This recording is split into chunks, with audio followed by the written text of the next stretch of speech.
Even if we feel disappointed, at the end of the day, kapatid pa rin namin eh.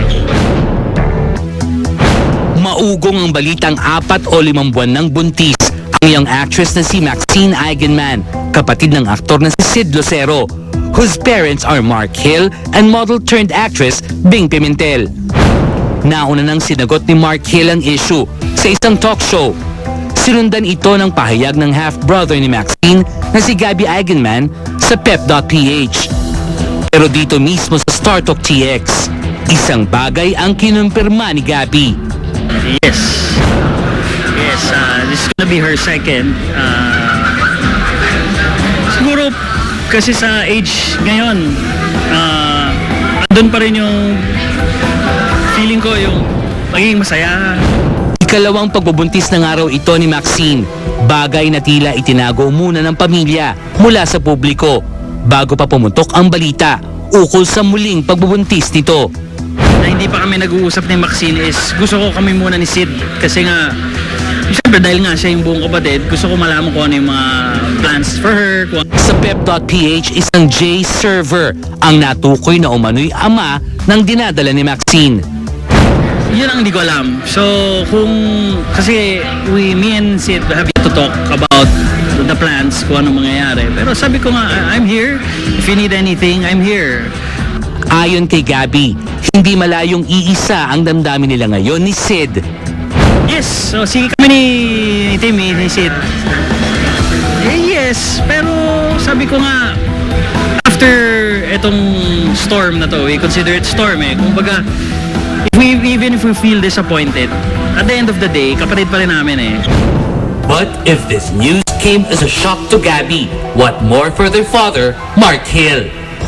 I'm sure narinig na medyo mas maloob niya. Will always be our dad.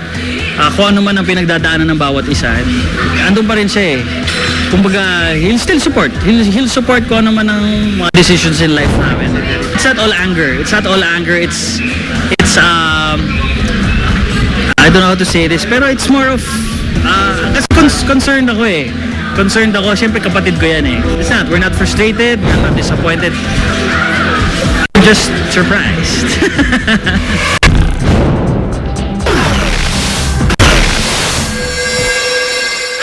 Ganyan pala sinasabi mo ha, walang kaibigan, walang ganito, ganyan.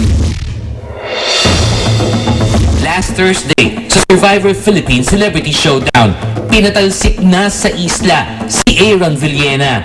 Ang ika-11 castaway na napatalsik sa isla at ang pang-4 na miyembro ng ating jury. Aaron.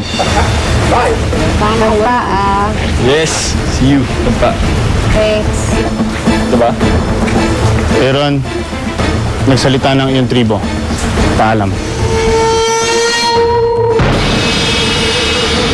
Nagulat ako na parang usap kami ni Ervic before eh, and si Aubrey. So umalliance talaga ako sa kanila. So akala ko yung mga plan is yun, na hanggang top 5 makakasama ako. Hindi pala sinasabi mo ha, walang kaibigan, walang ganito, ganyan.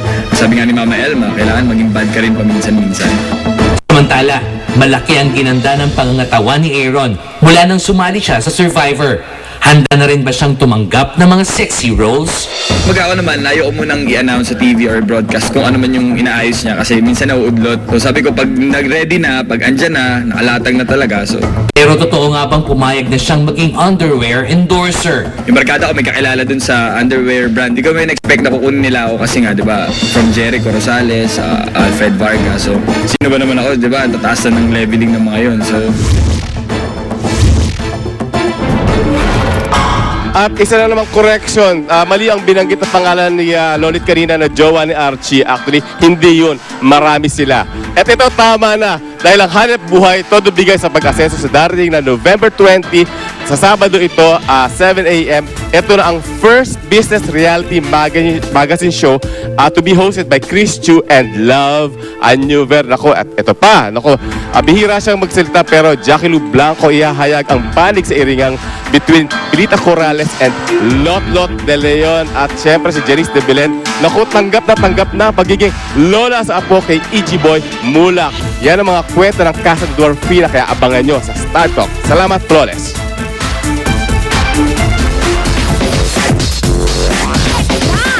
Totally exclusive! Nabalitang naghihirap na character actress na nagtitinda na lang, magsasalita na. Na blind item ako, I was thinking, and I really wondered why it had to be a blind item.